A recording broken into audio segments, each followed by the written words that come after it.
On a tous connu ce moment. Juste avant la grande présentation, devant tout le monde. Les dossiers sont impeccables, les chiffres sont solides. Et pourtant, il y a cette petite voix, glaciale, tout au fond du crâne, qui se met à chuchoter. Mais pour qui je me prends? J'ai eu un coup de bol jusqu'à maintenant, mais c'est aujourd'hui que tout va s'écrouler. C'est la peur panique de la question piège, celle à laquelle on n'aura pas la réponse.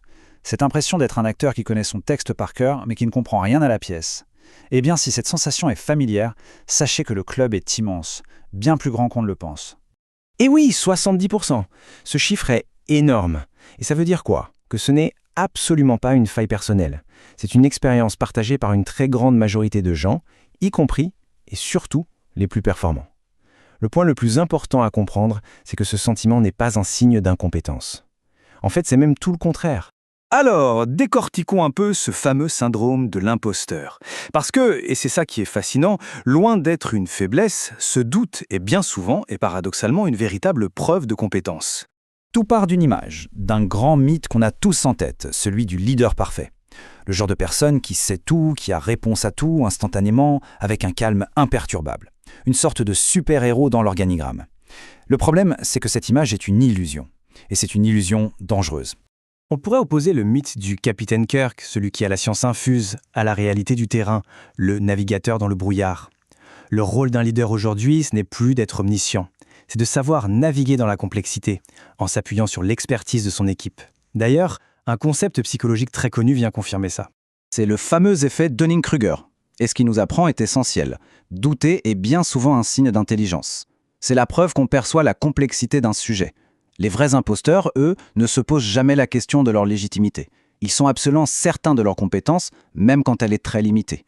S'accrocher à ce mythe de la perfection est totalement contre-productif.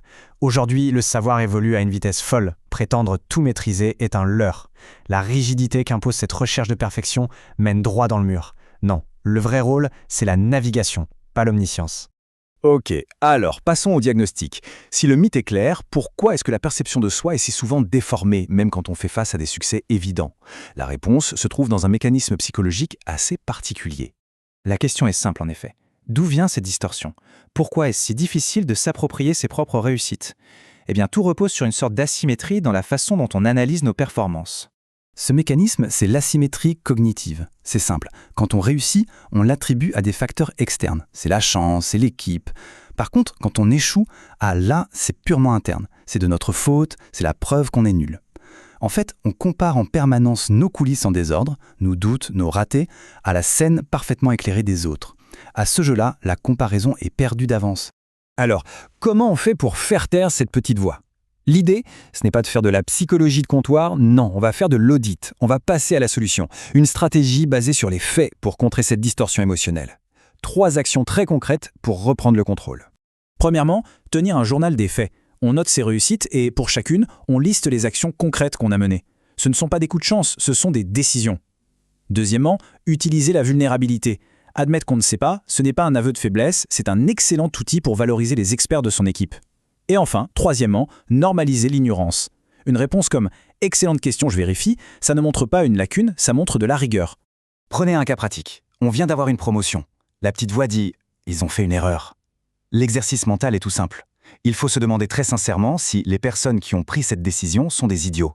La réponse est probablement non. En doutant de sa légitimité, on doute en fait de leur jugement. Or, ils ont sans doute vu des compétences que notre propre modestie nous empêche de voir. Et tout ça, ça nous amène à un renversement de perspective complet. Parce que finalement, le doute n'est pas un ennemi à abattre. C'est en réalité un formidable carburant pour l'excellence. Le point crucial, il est vraiment là. Le véritable imposteur, ce n'est pas celui qui doute, c'est celui qui ne doute jamais. Ce doute, c'est la preuve qu'on mesure la complexité des enjeux. C'est ce qui nous pousse à vérifier, à apprendre, à nous améliorer.